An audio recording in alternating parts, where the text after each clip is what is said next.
el distinguido y admirado a él le da este Ronnie de la Rosa, Ronnie Otani de la Rosa, según dijo el señor Baudilio Jiménez. No, el señor no, porque es un tipo que diga una cosa así no merece eso. Un caballero. ¿Y cómo se atreve?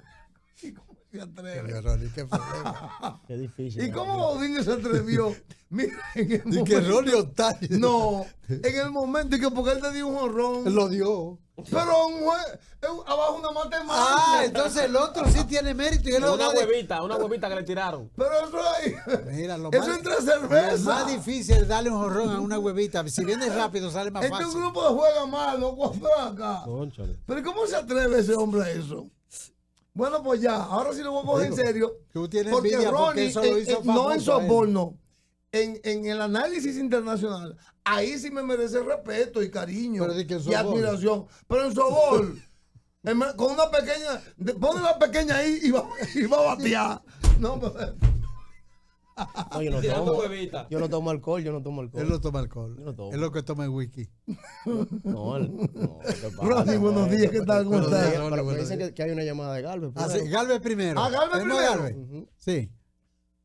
Ah, ya viene. No. No, todavía.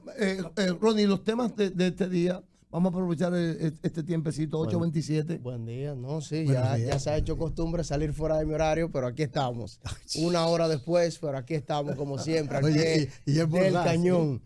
Buenos días para todo ese público de la opción de la mañana, buenos días para este panel completo, por supuesto, grato para mí, un gran honor poder compartir con ustedes algunos de los temas de interés en el plano internacional. De inicio, felicitar ayer ese debate que llevaron los candidatos viste? presidenciales, por supuesto. Sin desperdicio alguno, para algunos ganó uno, para otros otro, pero yo creo que aquí el único vencedor fue la democracia en la República Dominicana. Este tipo de debates tiene que instaurarse sí o sí por obligación cada año, porque nosotros que trabajamos esta parte, quizás conocíamos un poco o conocemos, porque trabajamos eso diario, las propuestas de los diferentes candidatos y sabíamos incluso más o menos por dónde iba la línea de cada quien. Sin embargo, permitió a mucha gente que estaba interesada en el debate. No te voy a decir que eso va a cambiar la forma de pensar de algunos, porque independientemente de todo, en sociedades como la nuestra, el que te va a votar por el picapollo y los 500 pesos no estaba viendo el debate anoche porque no le interesa. Exacto. Ellos están ahí en el día de. Pero los que tienen conciencia,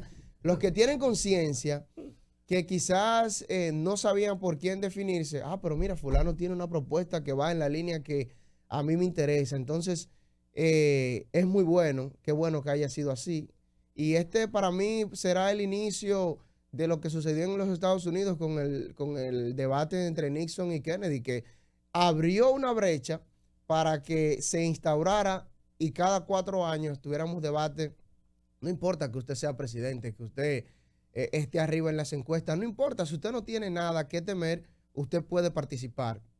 En eso hay que darle un mérito extra al presidente Luis Abinader, que hasta ahora está marcando arriba en las encuestas, que tiene el poder y que todos los presidentes hasta este punto no querían arriesgarse a enfrentar el la Bebo situación. Hace un rato, el Bebo felicitó al presidente justamente por eso, porque un presidente aceptar ir bien posicionado, ¿qué va a buscar ahí? Pero el mismo Leonel Fernández cuando estaba aquella vez no lo aceptó. Exacto. No lo aceptó. Sí. ¿Verdad? Peña Gómez no aceptó. Peña Gómez Peña Gómez no tampoco, fue presidente. pero en no ese fue momento. presidente, pero no lo aceptó porque menospreciaron a ese chivito. ¿Te acuerdas de lo de Leonel? O sea, esto ha marcado un hito en la historia política dominicana. Y mire, fíjense, en los Estados Unidos, por ejemplo, cuando Donald Trump fue presidente, él se rehusaba a los debates, pero tenía que ir como quiera. Pero él se rehusaba a los debates, sin embargo, ahora está en la oposición y ahora está pidiendo el debate con Biden. Es que le conviene ahora. No es lo mismo. No. Por eso es que toma una vital importancia, tú siendo presidente en funciones y buscando una reelección, porque está bien, si tú fuiste presidente y vas a volver ahora, pero tú arriesgando el poder, que cualquier pregunta que no respondas adecuadamente te puede traer consecuencias. Eso es loable. Como es loable también el manejo de los demás candidatos. Yo le decía, comentaba a Bebo fuera de cámaras que quizás la gente estaba muy enfocada en Abel, en Leonel y Abinader. Sin embargo, Abel fue con una propuesta que ha llevado en todo este tiempo, o sea, fue con una estrategia marcada que la desarrolló a cabalidad y creo que también estuvo a la altura de eso que se esperaba y que la sociedad estaba esperando.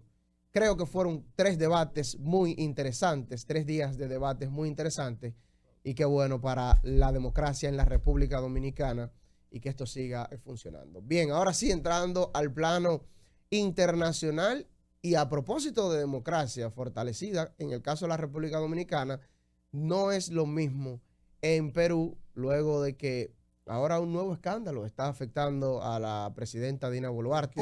¿Qué cosa más grande? Otra vez. O sea, llevamos en 7 años 6 presidentes y ahora la actual tiene un proceso de investigación abierto que se ha denominado como el Rolex Gate.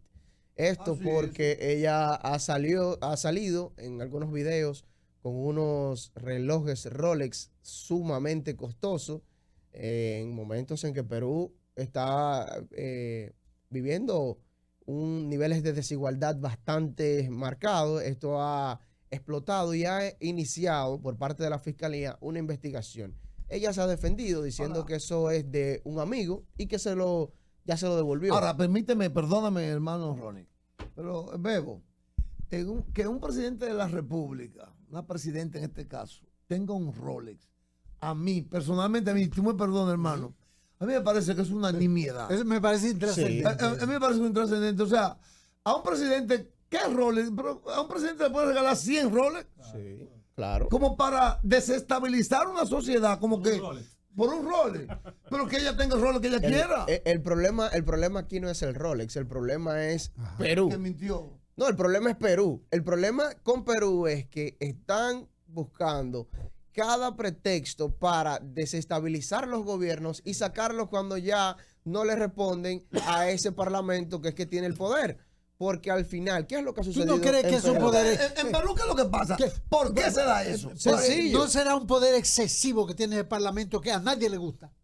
A mí, ningún presidente le gusta eso. En lo particular, a mí no me gusta ese sistema unicameral, que casi siempre es de oposición. Ahí es que radica el problema.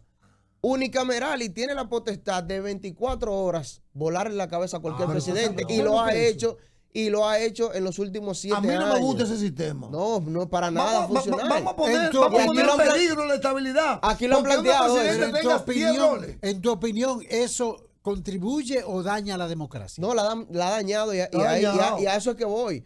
Un país donde hayan pasado 6 presidentes, 7 años. Es una barbaridad. Es obvio que ahí la democracia está lacerada. Y cuando tú te pones a buscar, bueno, en el caso de Kuczynski, en el caso de Ollanta Humala, en el caso de Pedro Castillo, tú te pones a decir, bueno, pero ¿por qué fueron las acusaciones? Bueno, uno fue porque supuestamente recibió soborno, el otro fue porque supuestamente participó en corrupción, el otro fue porque supuestamente...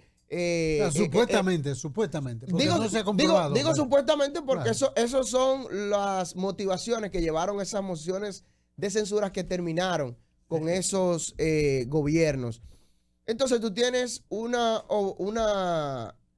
parlamento unicameral en oposición que puede elevarte una moción de censura y decir, bueno, esto es por corrupción, vamos a abrirle un expediente y entonces hay que llevárselo de ahí. ¿Qué sucede con eso? ¿Y dónde hace el daño mayor a la democracia? En que si el presidente no se ajusta, en este caso la presidenta, no se ajusta a los lineamientos que se le está exigiendo, ¿qué va a suceder? Pues entonces yo inicio un proceso investigativo y te descarto. ¿Qué es lo que está pasando? Aquí el problema no es el Rolex. Aquí el problema no es que Dina Boluarte tenga o no, haya comprado o no. Ella ha dicho que esos relojes son de un amigo y que ya le fueron devueltos. El problema no es ese. El problema es que, como bien decía Michael, de un problema tan sencillo hacen un alboroto que puede poner en peligro nueva vez la estabilidad. Porque hay sectores en Perú que están jugando a esto, a seguir agitando las masas y que pasen más presidentes y que el clima democrático se siga corrompiendo para poder llegar al poder, porque no lo han hecho a través de las urnas. Entonces, eso es peligroso, eso es fatal para la democracia en un país como Perú, que por el otro lado entonces tú ves un crecimiento en la economía bastante significativo en aspectos muy puntuales. Michael ha hablado mucho de la agroindustria, por ejemplo, que ha elevado esa economía en Perú, y tú sientes que hay dos estados en un solo. Pero entonces ahora tú le sumas que hay un país que se está enriqueciendo, pero que hay un nivel de desigualdad de los más marcados en la región. Estamos hablando de que los niveles de desigualdad en Perú lo colocan muy alto en el promedio de desigualdad de la región. Y tú dices, bueno, ¿y cómo es esto en una economía que se ha mantenido? Precisamente por el aspecto del desequilibrio político que existe en esta nación y que va a seguir existiendo hasta que, lamentablemente, creo que ahí va a tener que haber una modificación a la Constitución, a los estatutos, se creen dos cámaras o un parlamento centralizado, como existen en otros países, por ejemplo, de Europa, que han funcionado. Pero ese, de los pocos parlamentos en el mundo unicameral, no ha funcionado, y las consecuencias las ha estado pagando el pueblo de Perú, que ha tenido que ver tantos presidentes en tantos años, y eso, por supuesto, se ha traducido en desigualdad, en hambre para el pueblo, en inestabilidad social, en inestabilidad política, sobre todas las cosas. Así que para Perú, esperemos que esto pueda dirimirse y que Dina Boluarte pueda por fin terminar un mandato que no ha sucedido en más de un lustro en el país andino. Así que es preocupante, pero esperemos que pueda suceder. Y pasando ya a un poquito más cerca, hay que hablar de Haití. Por supuesto, hoy se debe posicionar el Consejo de Transición, el Consejo Presidencial de Transición, que ya fue escogido, ya fue nombrado, y que hoy precisamente tendrá la potestad,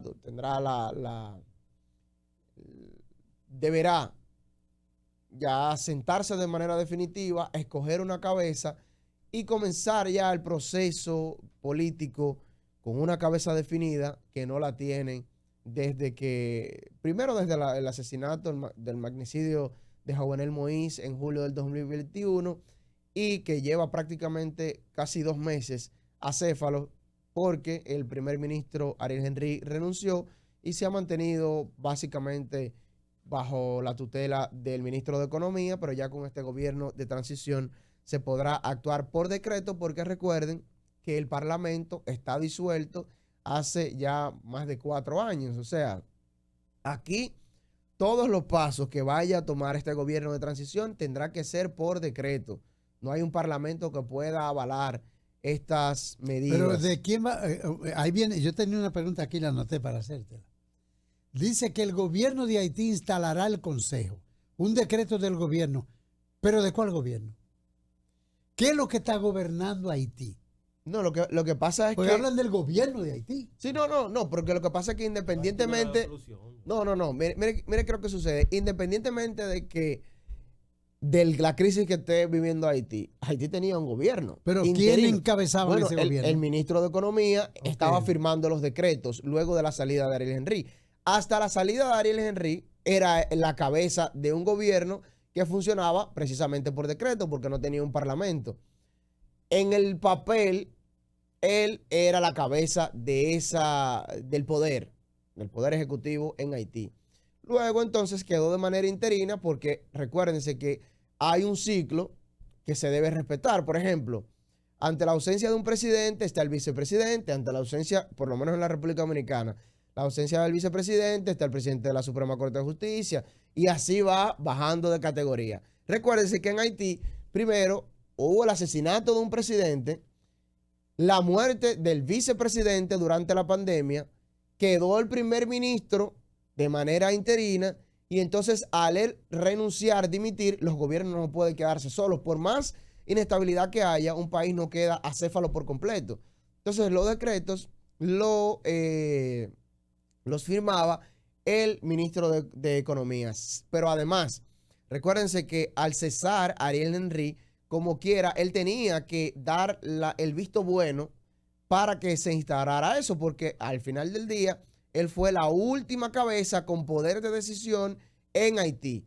Por esto es que hablábamos mucho, hemos hablado mucho y cada día nos está dando más la razón de que hay un plan armado, más allá de lo que estamos viendo, para una intervención en Haití.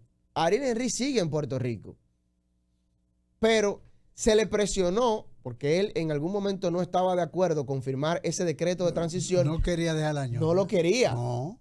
Pero se le presionó primero para dimitir y luego para firmar el decreto. Lo firmó primero sin los nombres de las organizaciones y se le presionó nueva vez para que lo hiciera con los nombres. Travieso, ¿eh? O sea, se le está presionando. Pero hay algo que también tenemos que ver. Esta semana llegó a los Estados Unidos un avión del ejército militar de los Estados Unidos a Puerto Príncipe. Sí, sí. El primer avión que aterriza en el aeropuerto Toussaint Louverture en casi 2 meses. Un avión militar. Un avión militar de con Estados refuerzos militares para la policía de Haití. Dice para cuidar la embajada, pero tantos soldados. Dicen ellos.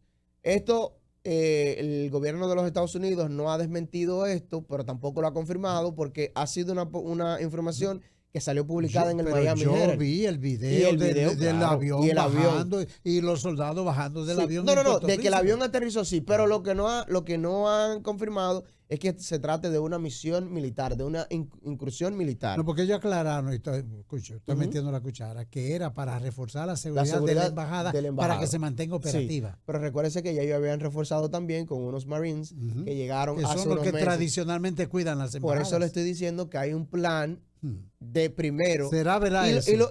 Es que lo estamos viendo y llevo meses hablándolo. Primero, empiezan a sacar el personal de todos los países, se refuerza la seguridad, sacan a Ariel Henry de la ecuación. Ahora entonces, instauran un gobierno, pero al momento de llegar el gobierno, primero llega la avanzada de los Estados Unidos con más efectivos militares para sobreguardar la seguridad de su embajada. Pero ya el personal no esencial de esa embajada hace rato que no está ahí. Han salido, según Vicente Rubio, sobre todo que han salido hacia la Florida, cerca de 722 ciudadanos norteamericanos de Haití. Sí. Entonces, por eso digo, el terreno se está allanando para lo que viene y lo que viene no es fácil, porque primero, hay algunos que dicen, no, lo que primero se debió atacar fue las bandas y luego instalar un gobierno. ¿Y qué tal si podemos hacer las dos cosas al mismo tiempo? Mientras Kenia se ha rezagado con y prácticamente también ha salido de la ecuación en cuanto al envío de las tropas, los Estados Unidos están reforzando y la policía haitiana está reforzando porque hace alrededor de mes y medio las bandas dominaban más del 80% del territorio en Haití.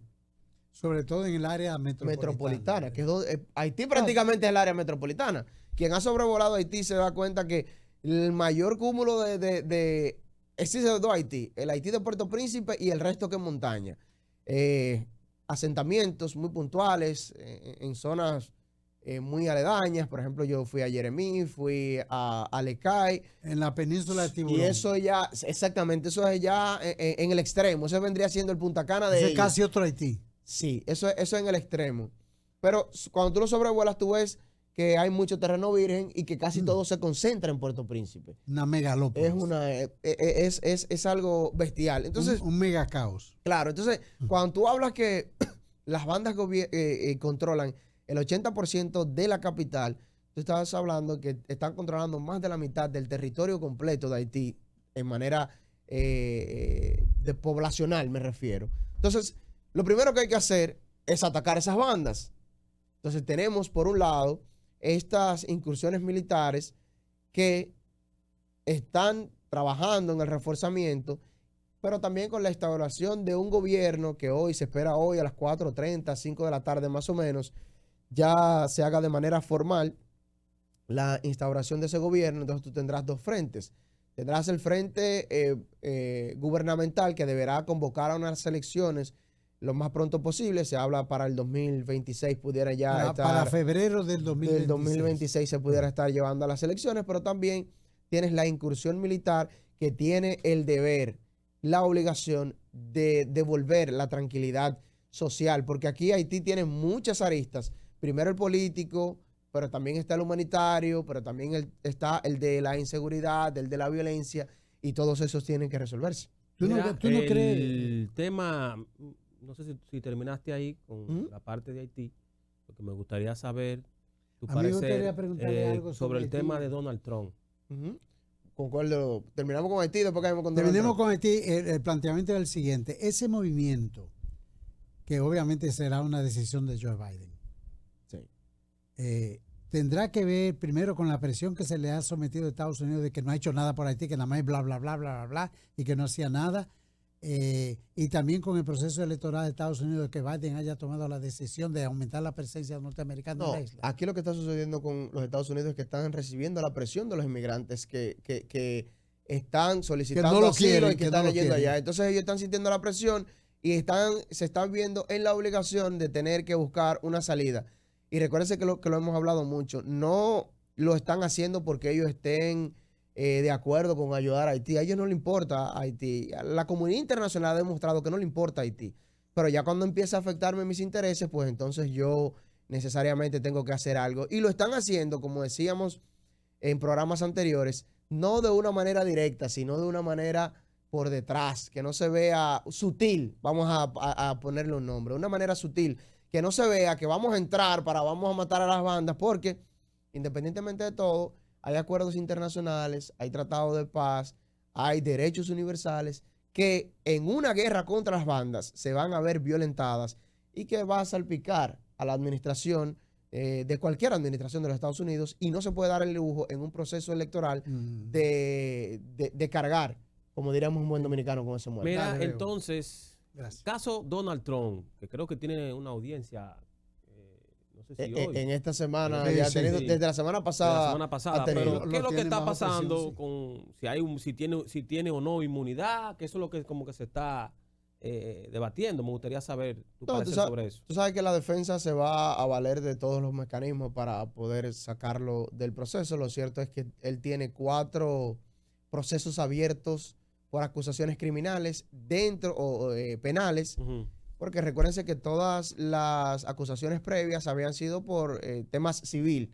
O sea, más de pago, de un pago Evasión, de evasión y todo eso. Sí. Ahora, en el tema ya cuando se habla de un tema penal, de un delito penal, un delito criminal, La cuestión sexual y está eso. mucho mayor. Entonces, el primero de estos 4 ha sido el de la El supuesta... asalto. El asalto a... No, el que se está conociendo... Lo del asalto y los otros, el de la evasión, el ocultamiento de pruebas, el del asalto y el de la injerencia en Georgia, eso se va a conocer más adelante, que muy probable sea luego de las elecciones de noviembre. El que se inició es el más antiguo, que es el de Stormy Daniels, la actriz porno, a quien supuestamente él le pagó dinero para algunos acercamientos, y luego entonces estaba tratando de pagar el silencio. Sí, sí. Con ese caso hay 34 acusaciones. Ahí mismo. O sea, cada uno de esos 4 casos tiene entre 16, creo que es la que menos tiene, 34, 36 y 37 Se la están complicando. delitos. Se la están complicando dependiendo del punto de vista, porque yo digo que no hay nada que haga que Donald Trump no sea presidente en este nuevo periodo. Por lo siguiente, son procesos que aún con condenas hoy, imagínense que hoy, eso no va a suceder, pero imagínense que hoy condenen a Donald Trump, hay mecanismos que va a utilizar la defensa de apelación que van a extender. Por eso es que los procesos... O sea, no lo inhabilitarían no lo como inhabilita, candidato. no lo inhabilita. Y él estará ganando y estará corriendo y va a seguir fortaleciéndose, como siempre hemos dicho, porque cada vez que él sale del tribunal, hay una condena y él sale libre. En la psiquis de la persona no entiende que hay un proceso judicial que está abierto y que puede ser culpable. Lo que dice, no, pero él salió. Entonces él no es culpable. Entonces, él le está sacando filo político a esto también, a su campaña. No se ha visto afectada. Quisieron hacerlo en las primarias con el tema de Colorado. El Tribunal Superior de Justicia de los Estados Unidos dijo no puede. Ustedes no pueden, ustedes no tienen esa potestad porque estamos hablando de un estado. Ustedes no pueden decidir por el país completo porque ustedes son un estado. Es como si, por ejemplo, Santiago quisiera inhabilitar una de las candidaturas porque hay uno de los candidatos que tiene un pendiente con la ciudad de Santiago, ¿no? Eso es independiente. Eso es haciendo un símil para que se entienda un poquito la situación. Entonces, la justicia norteamericana dijo, no, espérense, ustedes no pueden hacer eso, no se pueden inhabilitar. Entonces, los procesos han ido abiertos, se han abierto, pero llevará un tiempo. Eso no será de la noche a la mañana. Las elecciones serán el 4 de noviembre. Estamos hablando, ¿cuánto? 4 o 5 meses ya para las elecciones de los Estados Unidos. Mayo, junio, julio, agosto, septiembre, octubre, noviembre, 7 meses. 7 meses. Estamos hablando de 7 meses. Poco más. Poco menos de 7 meses. Y esos procesos son larguísimos que pueden llevar incluso hasta 2 años. Porque incluso, recuérdense que para llegar a este punto, en el caso de Stormy Daniels, estamos hablando de que eso inició incluso cuando él estaba en campaña en el 2016. Y mira por dónde vamos. Ronnie, y podría darse, oye, Osiris, esta hipótesis compleja. Vamos a suponer que Donald Trump gana las elecciones, se juramenta de presidente, pero el caso sigue en los tribunales y que dentro de 1 año o 2 ese hombre salga condenado. Entonces, ¿cuál sería el método para devolver aquí? Y puede suceder. Puede suceder. Pero entonces ahí sí entra el tema de la inmunidad. Él deberá terminar su periodo. Pero será retroactivo porque el hecho que por el cual lo están condenando, él no era presidente. Eso tendría que ser una tipificación jurídica. Bueno, los juristas tendrán que decidir si esos 2 años en los que él estará en la Casa Blanca, aún condenado, no estará preso. La inmunidad lo protegerá. Porque, por ejemplo, tú no puedes decirle a un presidente de los Estados Unidos en funciones, vamos a condenarte, para poner un ejemplo, a 10 años, pero vamos a ponerte que sea una condena suspendida con arresto domiciliario o arresto domiciliario. Presidente con arresto domiciliario. Presidente con arresto domiciliario es algo ilógico. ¿Entiendes? Entonces por eso es que digo que no hay nada que lo inhabilite en este proceso. Él pudiera ser condenado más adelante y eso va a durar muchísimos años. Quizás se muera y esos procesos no... Según el analista Ronnie de la Rosa, que tú haces tu trabajo, Donald Trump tiene altas probabilidades de ganar la presidencia. Yo lo he dicho hace mucho tiempo y lo reitero. Al día de hoy, Donald Trump no hay forma de que pierda las elecciones. O sea, que está listo en ese caso. Sí. Eso responde a algo que hemos comentado muchas veces y lo hemos hablado fuera de cámara, a un vacío de liderazgo que hay en los Estados Unidos. No hay un relevo. Qué pena, ¿eh? Sí, es lamentable. Qué democracia que está como haciendo aguas, como un barco. Es lamentable. Y cuando tú ves un país que en algún momento atacó a Donald Trump y que hoy lo está solicitando como su salvador, entonces tú quiere decir que la sociedad tiene que revisarse. Y los partidos tienen que revisar los liderazgos que tienen, porque tú dirás, ¿y quién es el relevo de Biden en los Estados Unidos? Entonces, ¿quién será el relevo de Trump si existe, dicen en la política internacional, un eje del mal. El eje del mal lo conforman, oye bien, no me gusta llamarlo China, así. No, son ellos, no soy yo. No, pero no soy yo. Yo quisiera llamarlo lo que controlan. China, pero que Estados Unidos que lo tiene así. El eje del mal, China, Rusia, Irán, hay otro por ahí. Y entonces, ¿quién es el eje del bien? Corea del Norte, ellos lo ponen. A Corea del Norte, sí, a este muchacho allá, el travieso aquel. Entonces, eso es el eje del mal. Y entonces, ¿quién es el eje del bien? La OTAN, según Occidente. La OTAN, Estados Unidos, los anglosajones e Israel. Israel, que está cometiendo crímenes atroces y que los propios Estados Unidos, aunque son sus pupilos, han iniciado investigaciones, por supuesto. ¿Tú viste la última cuál es? Una fosa común al lado de unos hospitales que Israel, antes de abandonarlo, lo destruyó y han descubierto fosas comunes. Y le están pidiendo explicación a Benjamin Netanyahu, pero al mismo tiempo que le piden explicación a Benjamin Netanyahu de esas fosas comunes, le siguen enviando armas a Israel. Explícame tú. Hay una hipocresía. Hay una hipocresía. Independiente. Aprobaron ahora una partida enorme para Israel y Ucrania. Otra vez. Otra vez. Pues ahí que pusieron una cosita ahí de que para Haití también. Dentro de eso. Pero hay que ver. Sí, Hay porque que fue ver ahora que la aprobaron. Sí, la aprobaron ahora. Eso no sea. Pero que supuestamente hay de que para Haití también. Vamos a ver si llega y a dónde llegan, porque puede ser que las armas se estén mandando, como de hecho, muchas de las armas que llegan a los pandilleros en Haití son de fabricación de los Estados Unidos. ¿Cómo llegan? Y llegan de vía Miami. Eso Listo, concluimos ya por el día de hoy. ¿Cómo Sí, va a ser? Osiris, tú no querías estar la sí, Diego. terminó el programa, ya tenemos que despedir. Será gracias, Ronnie de la Rosa, por tu participación en esa amplia, ¿verdad? Una cobertura. Sí, una cobertura amplia del tema internacional, pero será entonces mañana a partir de las 5 de la mañana. ¿O yo, señor? 5 de la mañana, que ¿Por qué tú le dices así como contando? Michael Miguel Holguín Y Osiris Mora. Osiris Mora Repíteme a qué hora, a las 5 de la ¿Y por qué mañana. tú lo dices así como con tanto brillo, que como con Michael tanta alegría? Miguel Holguín, oigan a quién yo menciono primero. Michael Miguel Holguín Y Osiris Mora estaremos por aquí A las en 5 este de la programa, La Opción de la Mañana, y luego también mi amigo el poeta Williams Capellán se va a integrar a las 6 y esperemos que sí, como siempre lo hace de costumbre. Hasta mañana será este programa.